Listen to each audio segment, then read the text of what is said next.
I know our family is struggling with debt right now. If you get married, we can pay off the debt with the wedding contribution from your spouse's family. You're 18 now, old enough to marry. Marry Freddie." In other words, I was being told to marry that overweight man named Freddie, all for money. For a moment, I thought it was utterly unreasonable. But then I realized I had only two options: either plunge into a hell of debt by refusing to marry or spend my life with Freddie. As these were the only choices swirling in my head, I remembered something. I was willing to do anything to get out of this house. The story goes back over a decade. My name is Felicity. I grew up being treated terribly by my parents. My father died in a car accident when I was 3. He was a very kind man, but Mom apparently didn't like him very much. I have no memories of being loved by Mom, probably because I resembled my father. Mom remarried just 6 months after my father's death. According to her, she had been involved with my adoptive father even when my father was alive. Mom and my adoptive father, who had betrayed my kind father, treated me horribly. I was treated as if I didn't exist, and my pleas were always ignored. It seemed to get worse after my sister Olivia was born. Mom and my adoptive father adored Olivia. Unlike Olivia, who received all their love, I was always treated as an outcast.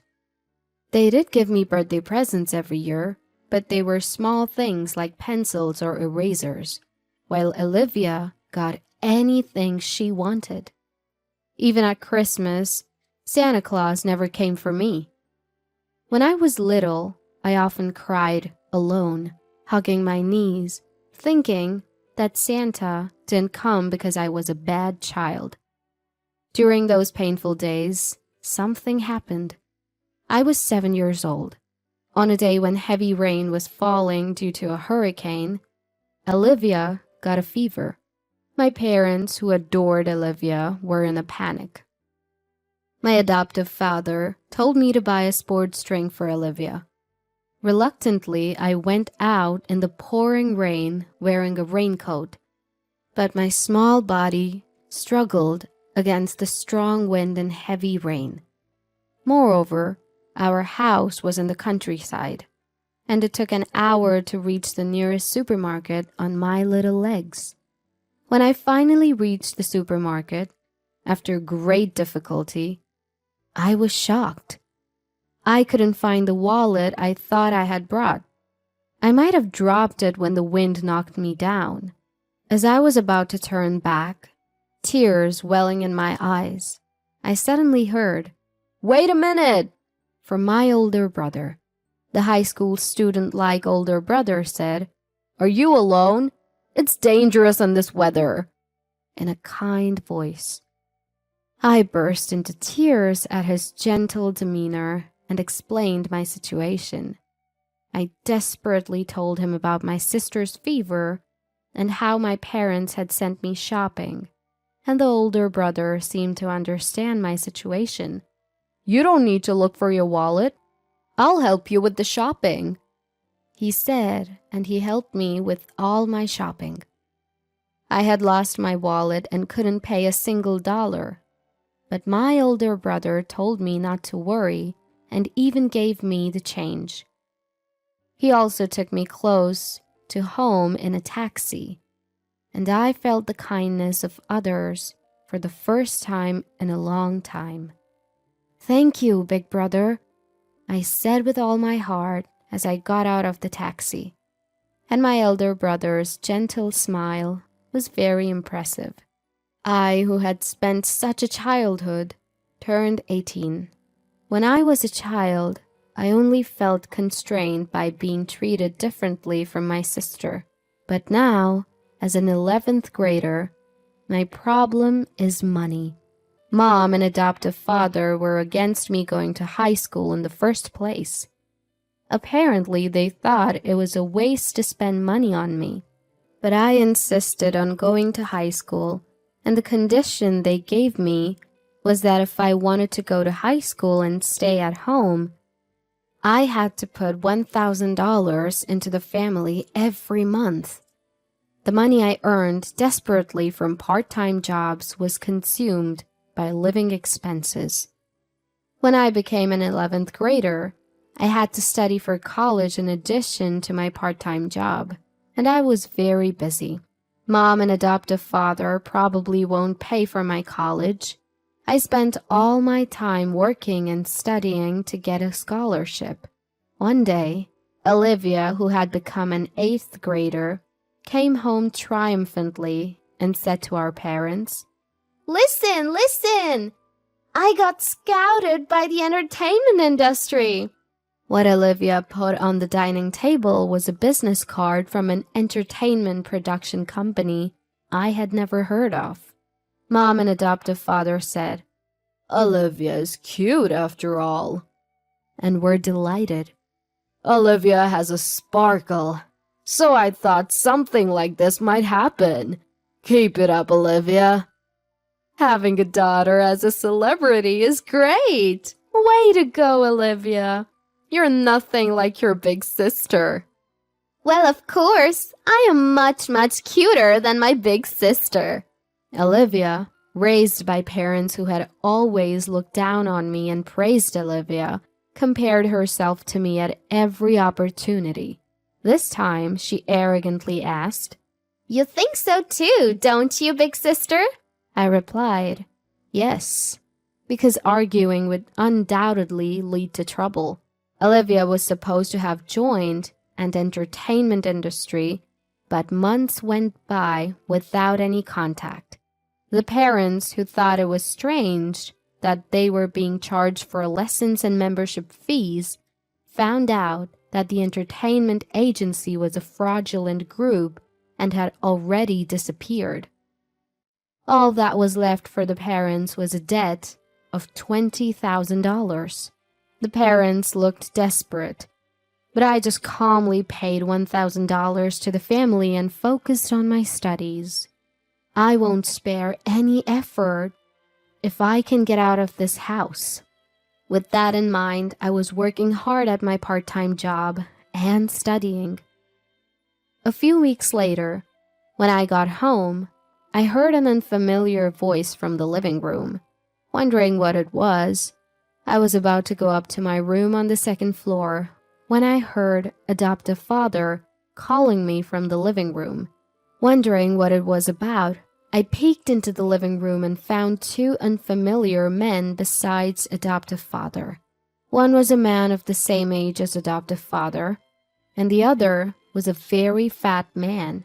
As I was surprised by the size of the man sweating in the air-conditioned room, adoptive father introduced the two. "This is Mr. Newell. Say hello." "Oh, nice to meet you." As I hurriedly greeted them, the two men smiled and looked at me. Mr. Newell is a well-known large-scale landowner in this area, known to everyone. Why would such people come to our house? As I was puzzled, adoptive father said something outrageous. "Mr. Newell's son, Freddie, is your fiancé. Be polite." "What?" Startled, I raised my voice, and adoptive father, looking flustered, took me out into the hallway. "What's going on?" I asked adoptive father in a whisper, and he answered in a whisper as well. "You know we're in trouble with debt. If you marry, we can pay off the debt with the wedding contribution from their family. You're 18 now and can marry. Marry Freddie." In other words, I had to marry that fat man Freddie for money. I thought it was utterly unreasonable for a moment, but I realized I had only two choices. Either reject the marriage and plunge into debt hell, or marry and live with Freddie. As those were the only two options swirling in my head, I remembered I was willing to do anything to get out of this house. Are you done talking? What do you think, Felicity? Will you marry our Freddie? Mr. Newell, who had been waiting in the living room, asked me anxiously. I answered with a smile. Yes, gladly. And so I was to marry Freddie. That very day I was told to live at Freddie's house right away and was kicked out of the house. With only my study materials, Freddie asked, "Don't you have any clothes or anything?" But I had never bought cute clothes. "That's all I have," I said. Freddie lowered his eyebrows and said, "I see." Mr. Newell, no, my father-in-law, was a well-known landowner whose name I had heard. But he was a very friendly person. His car drove through a large gate and into a vast estate, and it stopped in front of a solitary house. "This is a separate house I built for Freddie when he got married. But Freddie couldn't find a spouse. I'm glad a wonderful woman like Felicity is marrying him. I live in the main house, so Felicity, you should live here with Freddie." With just a brief explanation, my father-in-law said, "Well, I'll leave it to the young couple," and left Freddie and me behind. Suddenly alone, I was a bit wary of Freddie, but he calmly showed me around the separate house. As he brought me to a spacious room furnished with furniture, saying, "This is your room, Felicity. This inside lock works, and if you're worried, don't hesitate to ask for a key change. I won't lay a finger on you, Felicity. I've told your parents that we'll cover your high school expenses. You should reduce your part-time job if you can. That way, you can study more. If you want to go to college, I'll let you go." I blinked at the unexpectedly good treatment. Freddie even said he had no intention of getting a marriage license, and that we would have a common law marriage, so I could go to another man if I found one I liked. Far exceeding my expectations, I inadvertently asked, what is this marriage for? I feel like I'm the only one benefiting." I wondered if it was rude after I said it, but it would be troublesome if I were asked for something outrageous later. Thinking I should check just in case, I waited for Freddie's words, and he began. "I might be meddling, but—" and then answered, "I thought you might be in trouble, Felicity. Do you remember when you went shopping on the day of the hurricane when you were little? We met then, but do you remember?" I was taken aback. There's no way I wouldn't remember. I still remembered the face of the kind older brother from that time. I realized that if older brother gained weight, he might look like this. "Are you the older brother from that time? I'm sorry I didn't recognize you."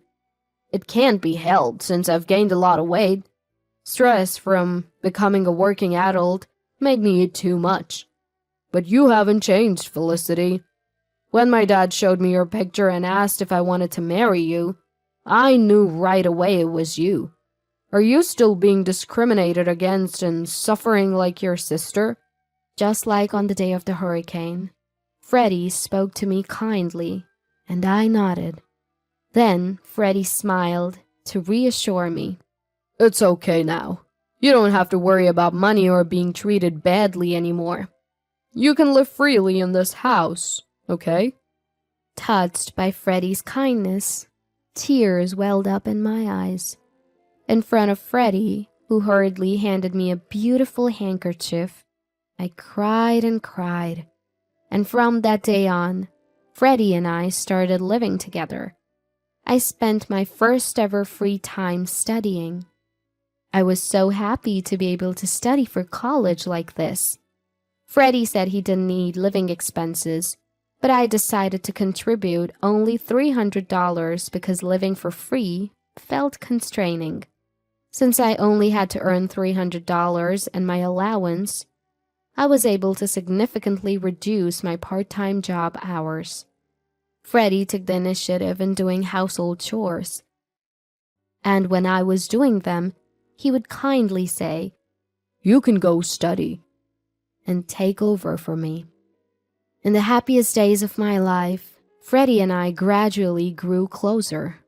We spent our days like an ordinary married couple, laughing together while watching variety shows and going out on holidays. A few months later, I was leading a calm life when I received a phone call from my adoptive father. What could he want now, after never worrying about me and leaving me alone all this time? I picked up the phone with a bad feeling. Hello? Felicity, is that you? Mom's in serious trouble. I was taken aback by adoptive father's loud voice as soon as I answered the phone.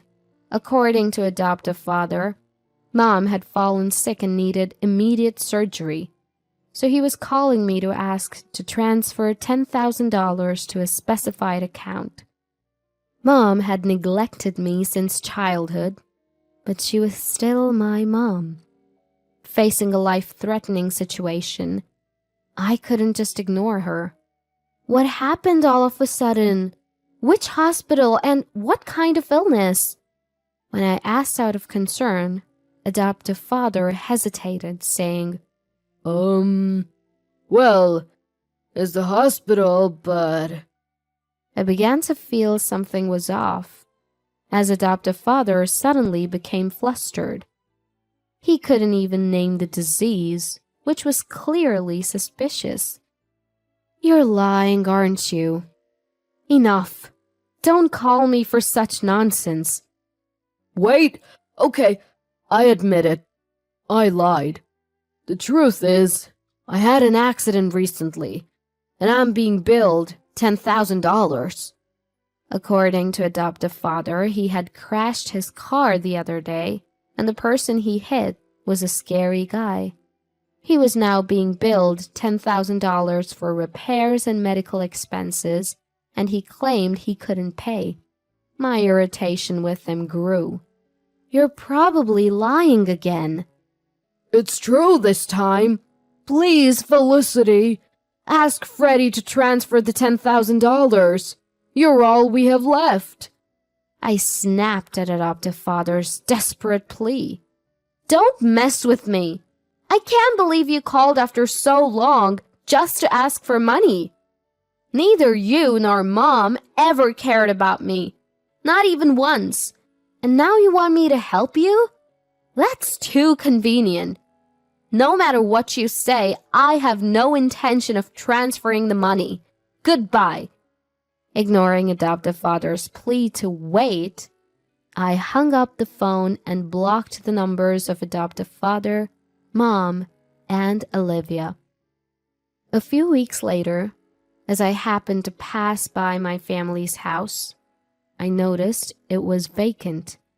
A gossip-loving neighbor lady approached me, and from her I learned that the story about hitting a scary guy's car was true. According to the neighbor lady, my parents and Olivia had secretly packed their bags and left the house at night. They must have fled and are likely living a hidden life now. Living in fear must be incredibly stifling.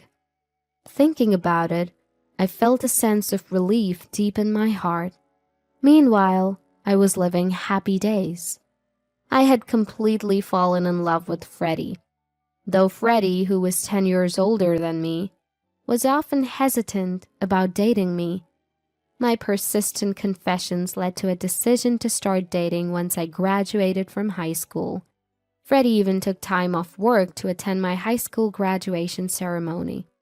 As he accompanied me in my eating and exercise habits, Freddie slimmed down to his original figure and transformed into a handsome man.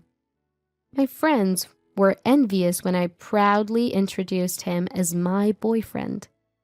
After my high school graduation, Freddie and I submitted our marriage registration to officially get married. When I said I wanted to marry, Freddie nodded in agreement, so we decided to submit the marriage registration.